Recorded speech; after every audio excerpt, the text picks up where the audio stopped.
My colleagues in pridefully saying how Connecticut was the first state in the union to pass family and medical leave more than 30 years ago. And our United States Senator Dodd was the author of the Family and Medical Leave Bill Act that has impacted the entire nation. And his chief of staff at the time was none other than the Rosa DeLauro, who is currently one of the authors of a bill that you heard Mr. Doggett talk about earlier.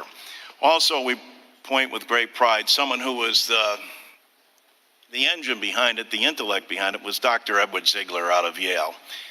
Dr. Ziegler worked at the Bush Center, but more importantly, worked for presidents, starting with President Kennedy through President Clinton, every single administration, because they relied so much on Dr. Ziegler's most famous, probably for being known as the father of Head Start, but also very famous for saying, when looking at the plight of families and childcare, said childcare is a cosmic crapshoot today for America. And so it has remained, and it's up to us to solve this. And that's why today's discussion is so heartening from my perspective.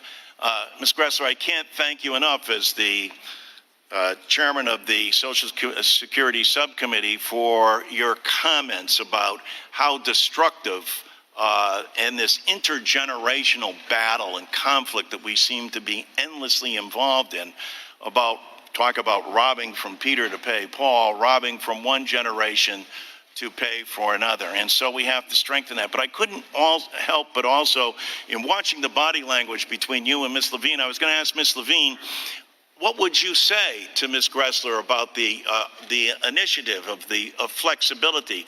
Our concern when you say flexibility is that means the flexibility to do nothing, which is unfortunately very apparent on a number of fronts, not the least of which is dealing with Social Security in general. But Ms. Levine, I was going to ask you to respond, because I think there is great hope here and intellect involved where we can come to a solution. I'm actually really looking forward to the subsequent conversation that we get to have, because I do think that Washington State addresses these considerations around flexibility. What we have set with our program is a floor, not a ceiling.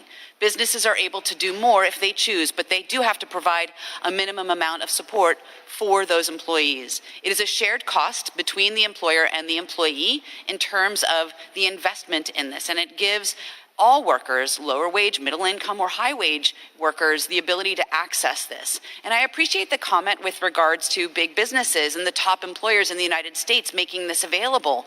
But that's because they can afford to. And as we have been deploying this, we've been hearing from employers that, in fact, even those biggest businesses in Washington State have not been providing this benefit to all of their staff. They've been making it available to their top-end staff. And because of the scale at which we're doing it, they are now finally able to afford providing this benefit to all of their staff at a relatively low cost to them and certainly to the employees as well. Because we have made it also progressive, meaning lower wage workers get a higher percentage of their pay and wage replacement, we've also answered the question that came up before around why is it that people aren't actually accessing this? It's because they couldn't afford to access it.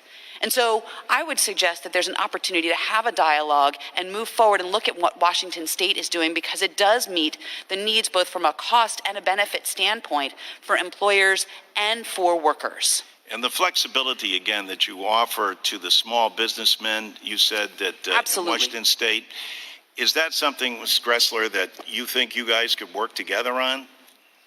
Yes, I'd love to talk afterwards about the ways that Washington is offering some flexibility there, because I do worry that when you have a top-down mandate that sets what the terms of the leave are, that you would lose some flexibility. Peter Finley Dunn used to say, the old Irishman would say, trust everyone but cut the cards.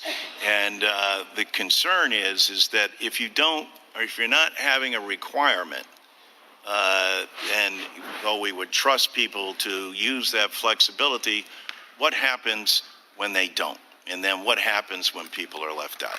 And so hopefully we can continue this conversation. But thank you, Mr. Chairman. Thank the gentleman. Consistent with committee practice, we will move to a 2-to-1 questioning ratio.